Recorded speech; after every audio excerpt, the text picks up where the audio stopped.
Man, I don't know if we timed that right this time. I was trying to get more of the video in there, but hopefully it did. If not, you got to see our beautiful mugs for a couple seconds before the video launched. WinDailySports.com NBA preview show, both props for profit and, of course, your DFS coverage.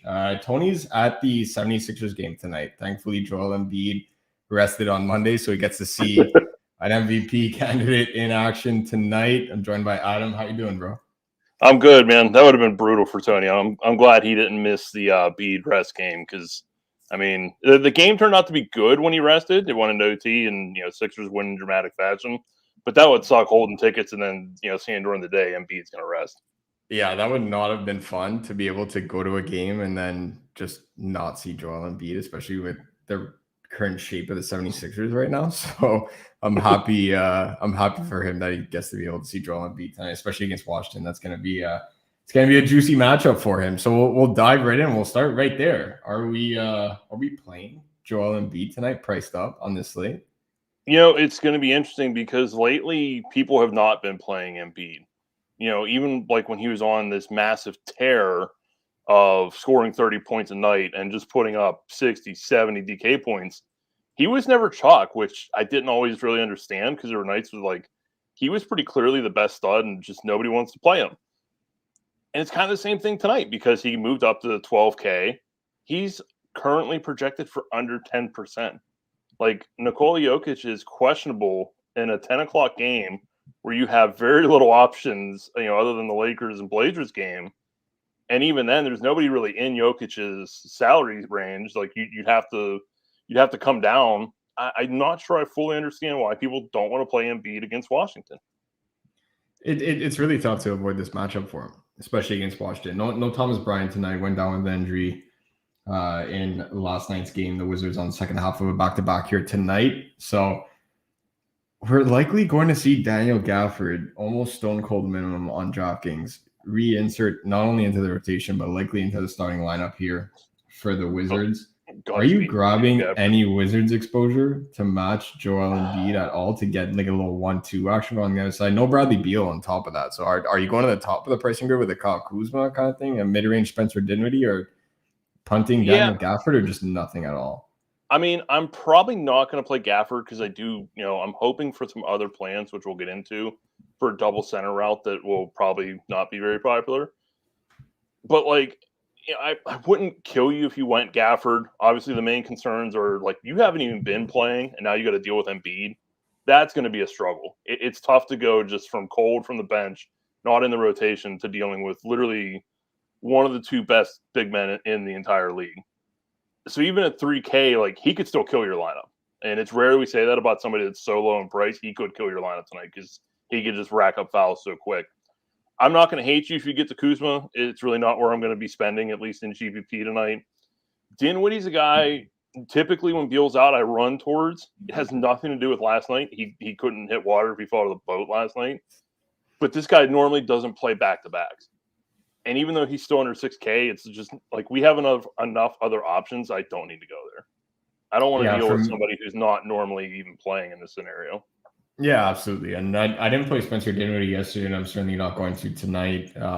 If it burns me, it burns me. But I can't get there with the way that he's playing right now offensively. And Kyle Kuzma's taking the bulk of the shots there as well. And they're surrounding Dinwiddie with a bunch of shooters now. Aaron Holiday likely going to get the start again there. And then, of course, you got Kispert coming off the bench, and Montrezl Harrell, whenever he's out there, he definitely wants the ball in his hands. So for me, it's going to be a no on Dinwiddie, but I do have some interest in Gafford if he's able to somehow be able to avoid foul trouble like Willie Hernan-Gomez did there just a couple days ago. Then I'm not saying he's going to put up the same stat line, but to be able to get. There's just so many good centers tonight. That's the only thing. I don't know if I can. That's really a spot on Daniel Gafford on defense. That's really the biggest issue. Is it's such an opportunity cost. I don't think I can get there myself. Now, we both love Embiid. Are you going anywhere else on the Philly side? Because I still think Seth Curry's in play at his salary, but pretty much nobody else is in my eyes. Yeah, I don't mind Maxey or Curry. There's so many guards that I want to roster tonight that I'm like most of my lineup is very heavy lifting towards the back end of the slate, especially with my guards. Yeah. So for like I want Brooklyn Sacramento exposure, and I want Portland LA exposure, and Right. a lot of guards. There's gonna be one guy in there that's not a guard that's either gonna make or break my lineup. I think everyone knows what I'm talking about with the infamous going to the locker room tweets that are bound to come out tonight. But at the same time, it's something that I'm worth risking tonight. So I don't know if I could get there with me wanting to spend up at guard. So I'm likely punting multiple forward spots, and we'll get to that. In this second game, Orlando, Indiana, look, there's nothing real sexy about this one. I know that you do have a nice juicy prop on somebody in this game that we'll get to later. Of course, props for profit, sponsored by the Sharp app. Make sure you guys go and download the app. For any additional info, please go and visit windailysports.com. And the article is pinned right to our homepage for you to be able to go and download the app. So we'll get to that prop in a little bit, but my boy Isaiah Jackson, man, to put in absolute work with no Sabonis and no Goga and no O'Shea Brissett. Are we going back to the well with Isaiah Jackson now? I guess we could say priced up for a player of his magnitude. So before we jump into that, just to answer Keith real quick, KCP is one of those guys, like, if he's your 8th or 9th man in, and that's just what you want to play, that's fine. I don't think we're setting out to roster KCP tonight. Even with Beal out, it's just not somebody that I'm really looking into. I'm always a no on KCP, so I'll keep that one short. But as far as Isaiah Jackson, man, it was kind of a bummer that he went off so hard because he was chalk, so it didn't really kill you in any way if he just went for 20, 22. But you've been talking this dude up for a couple weeks in the Discord and everything, and you've had him high in the model and stuff. And to kind of get that first explosion night when he was 80% rostered kind of stinks, because it'd be nice to have that little victory lap of you knew exactly what you were talking about as always. But yeah, he got priced up for his caliber. I don't particularly care, 5,400 for 30 minutes and what he showed against a team that is 23rd in defensive rating and played last night. I don't care. Put him right back into my lineup. They're just short so many people. Yeah, absolutely. He will be in my core, and we'll get to yours in a little bit too. We'll end the DFS segment with both of our cores actually. So stay tuned for that. In approximately 8 minutes, we'll get to the cores before we land on our props for profit for the night. But yeah, I'm going right back to the well with Isaiah Jackson. And it's hard not to. It's very hard not to, especially with Goga being out of this game, Sabonis being out in this game. Even if O'Shea Brissett plays, Isaiah Jackson is just so dominant on both ends of the court. And for him to be able to produce at that, I would have been comfortable paying up to 6.5 for Isaiah Jackson tonight. So especially in the matchup against an Orlando front court that's just constantly in shambles. We don't know if it's going to be Wendell Carter Jr. that's going to produce. We don't know if it's going to be a Mo Bamba night. Last night was on the right end of a Mo Bamba night. Called that 8+ rebounds at plus 130. Hopefully you guys landed on that from yesterday's show. Mo Bamba finishing with exactly 8 rebounds. So if you took that one at plus 130, you did end up cashing out there. And I played Carter, and he put up 45 on DK. There we go. So we were both winners. We got both of it. So we needed.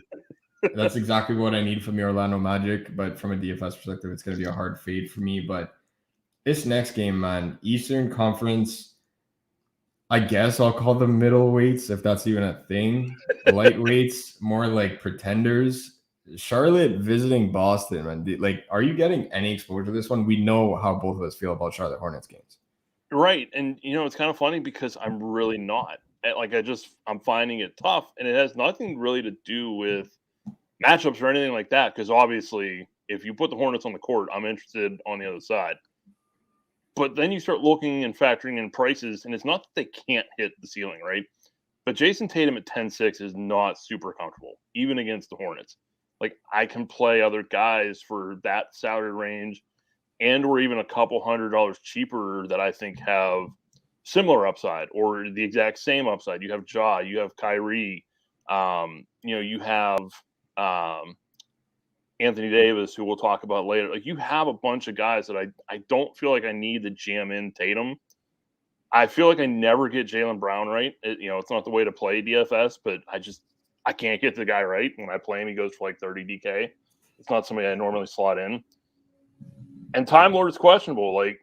I'd be a little hesitant at 7,200 as it is, even though we love athletic big men against the Charlotte front court. 7,200 is a lot for Robert Williams, especially when he's already questionable on top of Yeah, and his scoring is just so limited, right? Like everyone knows Right. he's the fourth option on that offense when he's sharing the court with Tatum, Smart, and Jaylen Brown, right? And then Right. tossing the fact that Dennis Schroeder's coming off the bench, Al Horford's going to get a couple looks here and there. Like it's just these secondary Boston guys for me, they're the ones that are in the best matchups, and I just can't get there at their price points. So this game's large in part going to be a fade for me, but I do have a juicy prop in this one. But this next game might be slow in pace, but I have a ton of action on this one, especially at the book. Memphis visiting the New York Knicks. Are you avoiding this altogether in DFS? Are you getting any action on it at all, or? It's not that I'm avoiding it with purpose, but I am not really playing anybody out of it. Obviously, if you want to play John Morant, I'm never going to tell you no. Desmond Bain, again, never going to tell you no. Although over 7Ks, not exactly comfortable. He's coming off a ceiling game of 52, but you also know he does have 30 DK in his outcomes. This is one I'll probably just tail whatever prop you have.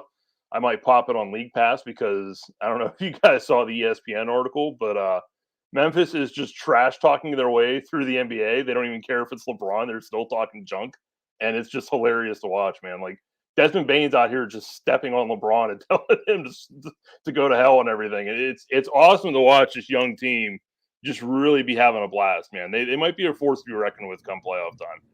Yeah, no, I love watching this Memphis team. It's somebody that no matter what day of the week it is, what time they start at, I always try and get at least some action on these Memphis Grizzlies games. And tonight, very limited on the DFS side, but I do have a couple bets. So make sure to follow us. Our Twitter accounts are both on the screen right where you're watching. So be able to follow us, and I will be posting a couple of Memphis props that will be confirmed when all the lines settle down in this one a little bit. But this Cleveland-Houston game, ton of injuries for this Cavs roster. There's somebody that I really like in this one, but I'll let you go first in this one. What are we feeling about the way that this surprising Cavaliers team is showing up on the road, 4.5-point favorites visiting the Houston Rockets?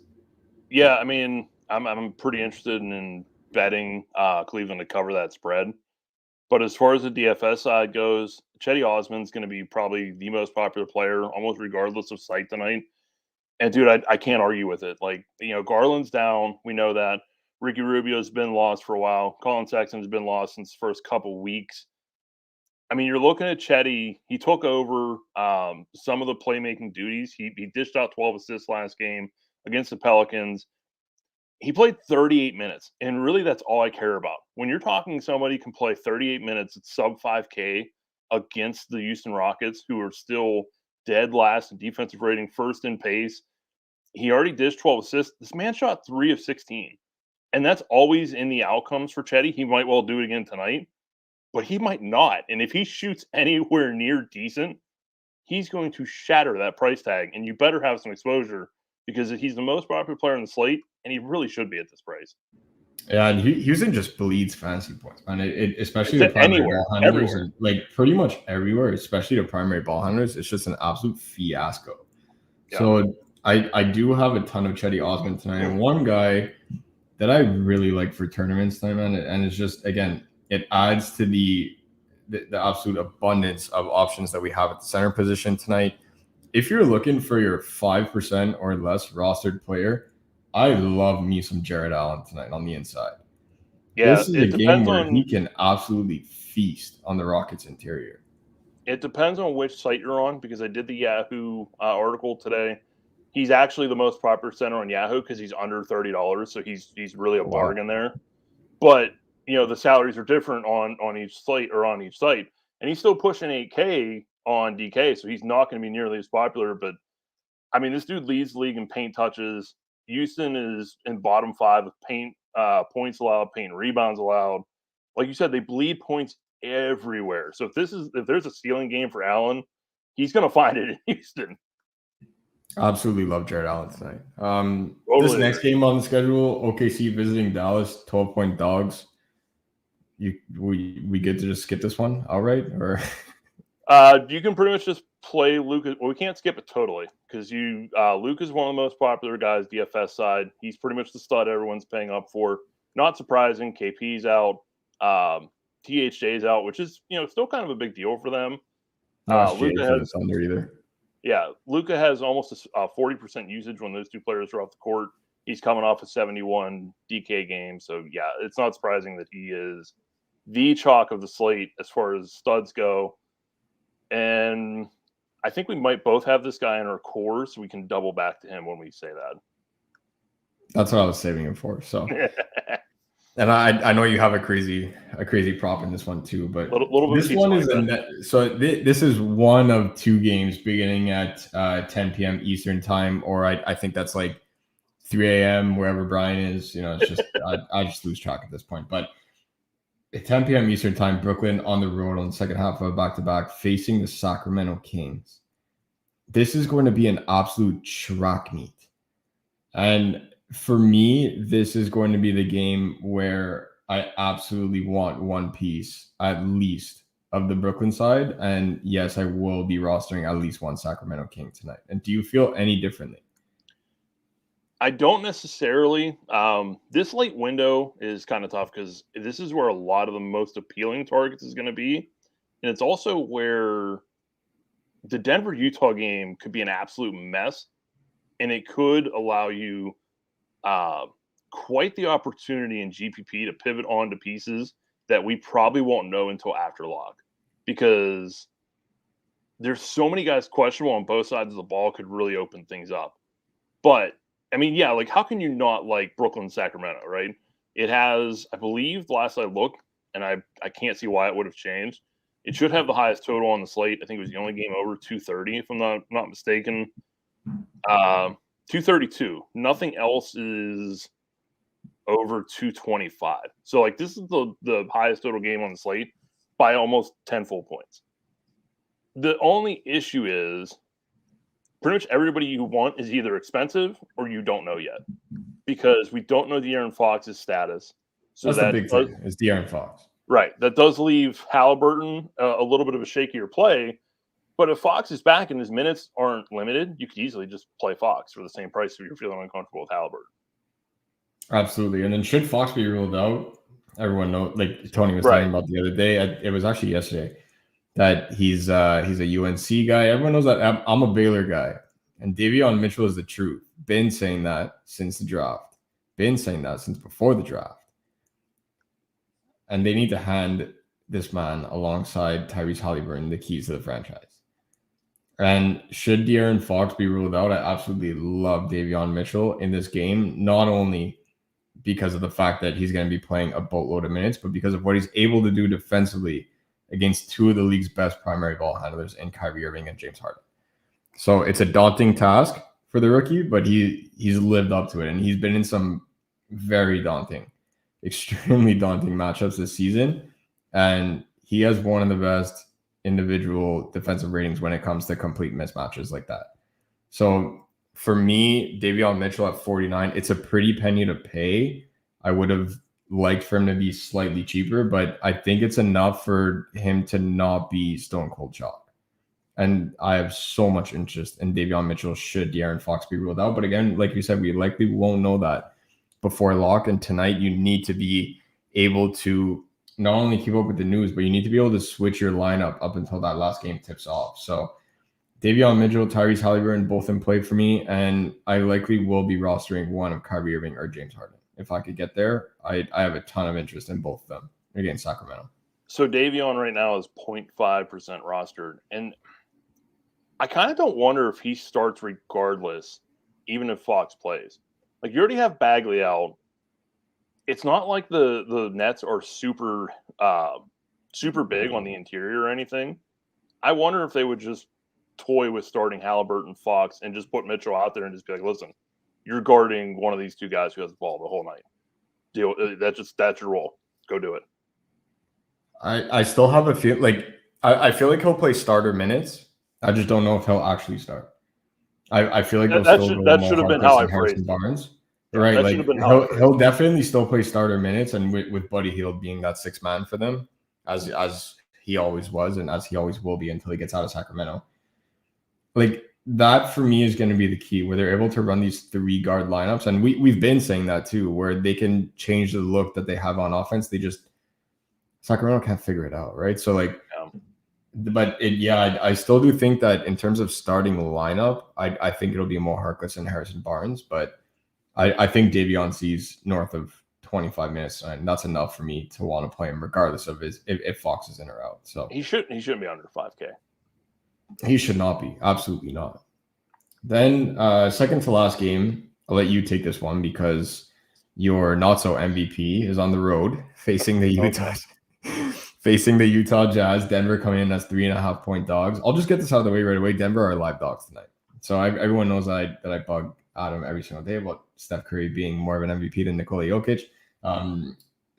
Shifting to serious talk now, Denver are absolutely live dogs in this one. I do like Denver, but I'll let you take this one. You want to talk about the injury situation? If you're getting any exposure, what are you doing with this game? Because it could be a DFS gold mine, or it can absolutely blow up in your face. This game is going to be tough to figure out as we sit 5 hours from tip, right? And this is part of the reason why, the last 3 games have some of the highest fantasy appeal on the slate, but just kind of picking and choosing some values from the first couple and just leaving the bulk of your lineup for these games really isn't the worst idea, because if injuries don't fall your way, you can just load up on Brooklyn, Sacramento, and call it a day. If Jokic is, active and nobody's really going to look to roster him because we don't know by 7 o'clock what's going to happen, you can leave that utility spot open. You can figure this out so you have enough room for him if you're paying just value guys like a Chetty Osman from the start, using Davion Mitchell from the game before him, using Isaiah Jackson, who's still only 5,400, especially now that Brissett is out. Like, that just solidifies him even further.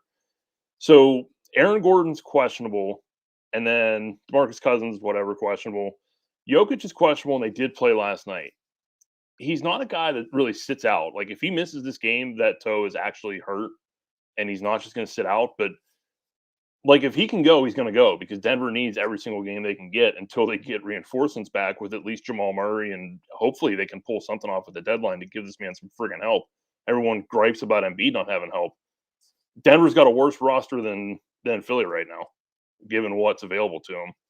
And on the flip side, man, it's an even bigger disaster. Daniel House, Joe Ingles, Hassan Whiteside, Donovan Mitchell, Rudy Gobert, all out that we know of. Jordan Clarkson is questionable. That could leave you Mike Conley, Bojan Bogdanovic, and Royce O'Neal as like your main 3 Utah Jazz. Like that could be almost all they have. That's rough. That's not good. That's not ideal. And the one thing that I will mention about Jordan Clarkson, he only popped up on the injury report after morning shoot around, which is never a good sign. The only thing with Conley is even if he's one of the only guys left, I don't know if I can't play Mike Conley. I can't play Mike Conley. I might play him on Yahoo. I can't. I think he's like $23 on Yahoo, if I remember correctly. So there's probably like where you get your exposure. Yeah. I'm not dealing with no 7K Mike Conley. I can find I can't do it. This isn't guys. Prime Mike Conley on the Grizzlies. This isn't grit and grind Mike Conley. He's like 45. I can't do it. No, I can't do it. I completely agree. I'm not going to be dealing with that. The main reason why I like this game is because I have so much invested in this next one that we're about to talk about. And the salaries are pretty fair that I'm able to pivot to it. Like, should I need to? Should the injuries fall that way? It's not a problem. So the Portland Trailblazers visiting LA, taking on the Lakers, no LeBron. If the Blazers didn't suck so bad, I'd take them tonight, but I can't even trust them against the Lakers. What are we doing with this game? Because this total can hit 260. Well, if you didn't read the article today, I will just spoil it. If you didn't, go and do that. Right. First off, turn the volume up. You could also do auditory. I know you guys like looking at us for very obvious reasons. But Ghost carries that. Turn the audio up. Turn it into an auditory listening show, and then go and read Adam's article today. WinDailySports.com. Just gonna get that out of the way. Listen, there is not many more uncomfortable phrases in the DFS landscape than I love Anthony Davis tonight. But I love Anthony Davis tonight. And to steal a phrase from you, which is exactly what I put in the article, Yusuf Nurkic does not know how to defense. He does not know how to defense. He is LeBron so James lost. still out. He's so lost. for as much as Anthony Davis doesn't like playing center, he's top 6 in paint touches, paint points scored. Like, this could not be a better matchup for him. And I do like the double center route with him and Embiid if I can fit it. But the problems with that exist from, do I have enough value to hit it comfortably and not just be punting guys just to punt them? Because we see that sometimes in Discord, that guys are just pulling guys that are cheap. And just remember, that's what the model's for. If you pull a guy and he's at 4x in the model, you don't want him. We don't like that. It doesn't matter if it's a value guy if he's at 4x, because it's not going to get you there. The other problem is Ryan knows I'm about to talk about the Blazers, so he doesn't. For anybody that is your first time watching, everyone knows that I like the Blazers, but I'm so critical of them that Brian, as a Blazers fan, doesn't like it too much. So, well, good. Go read the article and come back. Yeah, go and do some reading, Brian, and then come back. But I'm actually going to talk positive about the Blazers, so you might want to unmute and actually turn the volume up. But the other problem with going Embiid and Davis, if I would go that route, is now I lose access to Brooklyn, Sacramento, because it's really tough to fit in. I got both. I'm entering a nighttime turbo slate. Well, I'm entering a nighttime turbo. Like, the slate starts at 10 for me. You can't play Embiid, which I'm very interested in, but you can't play Embiid and Davis and then do that. But that's the best part. I don't even have to wait until Anthony Davis goes to the locker room to know if I'm drawing dead or not. Because if B drops 40 and 15, I'm already drawing dead. I don't care if Anthony Davis goes to the locker room. It's true. It's a win-win. But on the Lakers side, I mean, I love Anthony Davis. Again, like, Russell Westbrook's more of a Yahoo play than anything, because the salary's a lot more palatable than 9,400. Malik Monk is chalky. That's never fun. Like, we preach this all the time, guys, especially with Westbrook and Anthony Davis both active. A chalky Malik Monk at 5,300 should scare the living you-know-what out of you. That's gross. He's fine for cash. GPP, I think you got to go a different direction. Almost, you don't want to chalk Malik Monk, I don't think. I'll talk about this game in like max maybe 15 seconds. I see that it's like 27. We're like 27 minutes and 20 right now, so I'll try and cut at 35. This is the game that I'm the most invested in. It's my favorite game on the slate. And I'm living and dying by this game. I'm playing 100% CJ McCollum, 100% Anthony Davis. I can't really blame you. I mean, this game that's what it is. Awesome. So giddy up, because it's either going to be Anthony Davis in the locker room and it's going to be devastation, or Anthony Davis might drop 75. And there's no in between, and that's exactly what I live for when it comes to that. And that's why he's a GPP only player, right? That's what it is. You can't play him in cash for obvious. You can't play Anthony Davis in cash ever, in my opinion, like ever. But he's like 7% rostered right now, which is about what I expected. Yeah, that makes sense. Especially that he's only center eligible. It doesn't make. Well, that's the thing. I don't get why they did that. LeBron is center eligible only, and then Anthony Davis is also center only. How does that make sense? They don't have a power forward on this team? They moved LeBron to center for like 3 games, and everybody completely ripped them for it, moved him right back. Why take the power forward spot away? Anthony Davis has said multiple occasions he doesn't like playing center. So how are you going to tell me he doesn't play center? That's messed up. Give me the BF eligibility back, DK. Come on, don't make this too difficult. Give the people what they want. Anthony Davis at power forward. That's really messed up. Tell you what, I was going to shift to props for profit, but we'll actually do course first, since we're ending with the DFS segment right now. I'll let you do the honors. So right now, mine is Chetty, Embiid, Chris, and Jackson. And for those who don't know, Marquise Chris, again, in the article, this is somebody that has been a model darling in this past couple games with KP out. He is a model darling again tonight. That's all I'm going to say about that. And his price lowered to the flat minimum on DK for 3K, which I simply don't understand, because these past couple games, like, even if you were just going by game logs, he's put up 24 and 32 DK points, and his price has not moved yet. He's played 16, 19 minutes. This is a former very, very high pick. It's OKC, which has no interior. Flat 3K minimum. Give me 20 minutes of Marquise Chris, and I can make everything else work around it. Embiid is just a monster. The only problem I have right now is deciding Davis or getting Brooklyn exposure, so I haven't decided who I'm going with them yet. I like it. Marquise Chris is a certified stud, man. So obviously he's going to be in my core. There you go. I got to the surprise of absolutely nobody. Make sure you go and use our proprietary NBA projections, WinDailySports.com. We spend a lot of time on that. It's what everybody refers to, and that is the secret sauce. So make sure you guys go and check that out. We have, to the surprise of absolutely no one, the top 2 values on the slate, and 2 of my boys over the last month or so. Isaiah Jackson and Marquise Chris will be where I begin my core. And then I just spoke about how I'm all in on this Portland LA game. It's Anthony Davis. It's CJ McCollum. Anthony Davis versus, I guess I could say Nurkic. It's more like versus nobody because he doesn't know what he's doing on his own half of the court.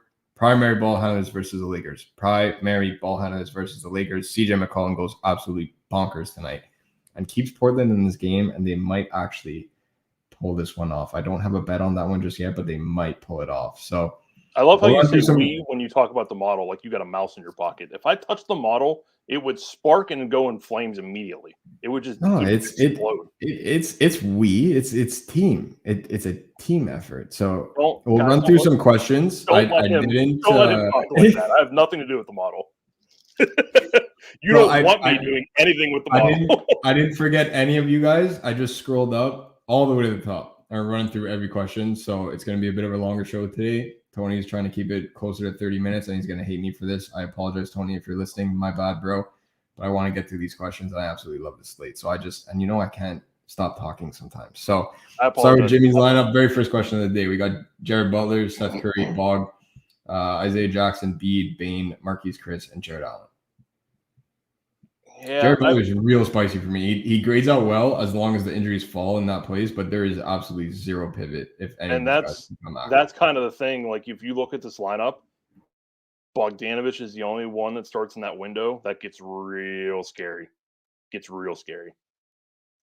if it doesn't go your way, you're in trouble. Yeah, it's tough. I would try and maybe take Bane out because like that's the one guy that it is a little bit expensive.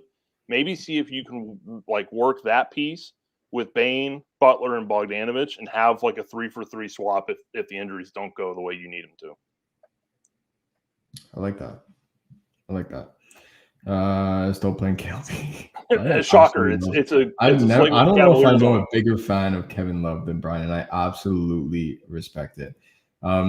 Keith says Okoro. I'm personally a no on Okoro. I don't want to influence what Adam's about to say, but for me, he's the cardio god, and it's gonna be that's just it, man. If it was. I don't even want to say 6K Chetty Osman because I would never play 6K Chetty Osman. But like, basically, if there was like a bigger difference between Okoro and Chetty, that's where I would entertain the possibility. But the fact that Chetty's only $400 more or $600 more, whatever the exact amount is, I know Chetty's 46. Okoro's either 4K or 42. When I forget the exact amount, but it's $600. Yeah, it's 600. For me, it's gonna go just get the Chetty, but yep. I don't know what you think, if you feel the same way. No, that's exactly it. I don't want them both. The only kind of two Cavs that I would want together and be okay with would be Allen and Chetty. I'm the exact same way. Okoro's a cardio god. Give me the dude that's never going to leave the court for $600 more, and I'll just let the chips fall where they may. Luka or Embiid, 1-for-1? Luka's in cash, Embiid's probably GPP because Luka's like 25-ish%. Yeah. I'm taking Embiid out of that duo. Ace Gamer checking in from Twitch. Hope all is well, friend. Luka, Jokic, Harden, or Embiid in tiers? So I've been doing the 20 max in tiers lately. Kind of toy around with that a little bit, so my options are a little decreased. That is. Like the World Cup when they say the group of death? That is the group of death right there, buddy. Holy smokes. If you're only playing one lineup, I think you let Embiid and Luka go because you're trying to take down a tournament, and then you can make the decision between Jokic and Harden later in the night. Because if Jokic is active and you see people have already played Embiid and Luka, there's your avenue to try and take down that tournament. I would rank them Joker, Bede, Harden, and then Luka for this particular contest. Yeah.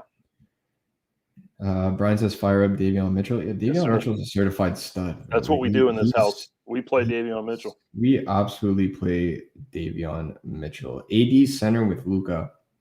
I'm totally cool with that.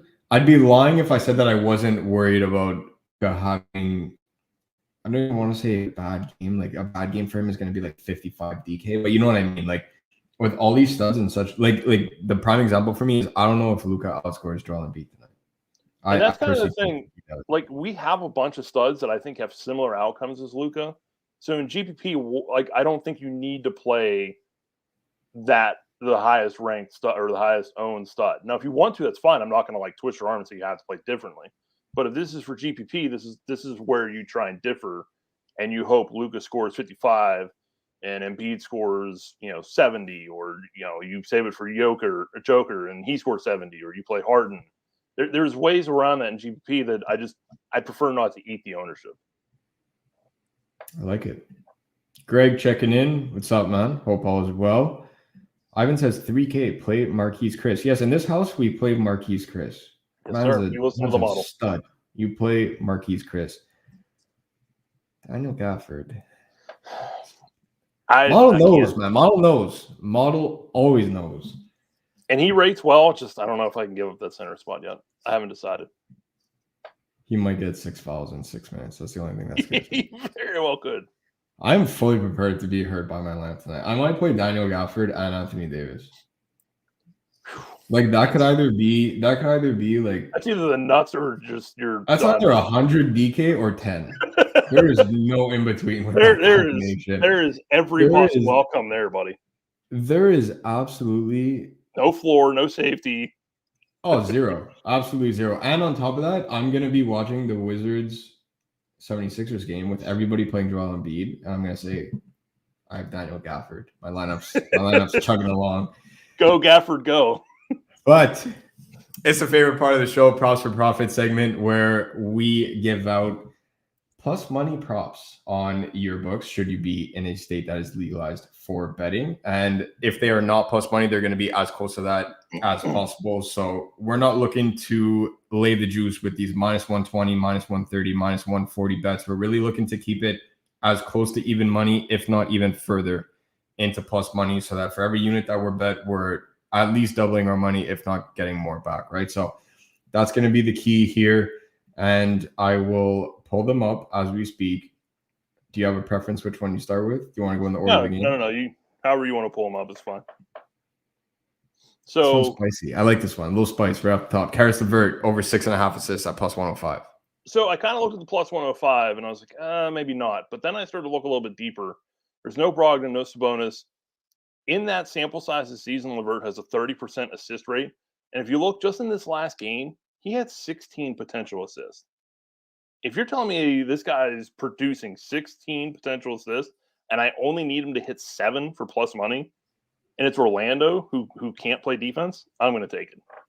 You just got to lob it up to Isaiah Jackson. Isaiah Jackson is going to drop like 7. That's like 3 assists right there. I just need 4 more. There we go. We'll take it. I like that bet. I do like that, especially against Cole Anthony. I do like that. Cole Anthony plays really fast. So there's going to be he's going to get like it's not going to be an astronomical number there. Don't like just I think he gets at least 2 assists in transition tonight, which is a large amount. Right. If you got 3 to Jackson, 2 in transition, 2.5 court offense, bing, bang, boom, we're done. Boom. Call it a day. We're going to your boy Joel Embiid over 32.5 points at minus 105. It's not plus money, and it's kind of rare that I'd be betting a player to score 33 points without a plus return. But I mean, we talked about it, man. Like Embiid's just been unstoppable. He is certainly in the MVP conversation. I've never pretended otherwise. Washington is 26 in points in the paint. They're dead last in points allowed per game to the post up. Like Embiid leads the NBA at 9.4 points. And when I say leads the NBA, he's almost lapping the field because second place is Jokic at 4.9 points. Like the amount of post up points Embiid scores is just absurd. And then you put him on the line 10 times. When he gets like they don't qualify as ISO plays every time. That's why his isolation rate isn't as high as it should be. But when he goes in this like I call it ISO. The man's ISO'd on the block, and you can't guard him. 10 points He's in the 7'2" with the game. handles of a 5'7" point guard. Like, it doesn't make sense. He's on the line 10 times a game. Like, that's like 20 points right there. It's crazy, but I do like that one as well. And we're ending it with a crazy spicy one. You guys know this. This is we call it the couch change. We call it the pizza bet. We call it the wet Wednesday grab a tequila bet. Like, this one is not one that you're shipping the chips on, right? Right. This is gonna be. I don't want to see comments tomorrow here that I lost half my bankroll on this bet. Okay, this isn't even a pizza bet. This is a slice of pizza bet. But if this going to be like after that night out and you find the local pizza shop on the corner kind of thing, they're giving out dollar slices. That's what you're betting here. Okay, it's $1,500 for a reason. But with Doncic, he does have the 40% usage rate. When he's right, he's a walking triple double, like very few other players in this league are. There's no SGA for the Thunder. Dallas is in the bottom half of rebounds per game. Like, Giddey's not going to drop a 30-point triple-double, but I don't care about 30 points. All I need him is for 10 points, which, with Josh Giddey, that might be all he gets. But he has that upside that if this game stays close and he's on the floor for close to 40 minutes, it's worth a sprinkle. Don't go crazy. Don't be in here tomorrow yelling at me. That just didn't hit. I like it. I like that one a ton. I'm actually starting with your boy. So for my first of three, I'm going to Nikola Jokic on the glass over 14.5 rebounds at plus 110. That's the thing, dude. Who the hell is going to stop him? Who's rebounding the ball tonight? Who is rebounding the ball tonight against Nikola Jokic? Guys, I can throw all the analytics I want at this one. Realistically, all the analytics go completely out the window. Rudy Gobert off the court, Hassan Whiteside off the court. It just comes down to who is rebounding the ball against Nikola Jokic tonight. Is Azubuike going to rebound the ball? No, that's not going to happen. I don't know if he's going to touch the ball, let alone to rebound the ball. Like,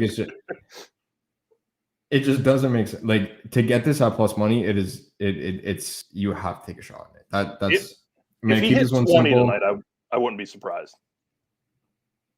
I like it. I wouldn't be remotely. I like that too. He goes 20-20 tonight, 20-20 vision.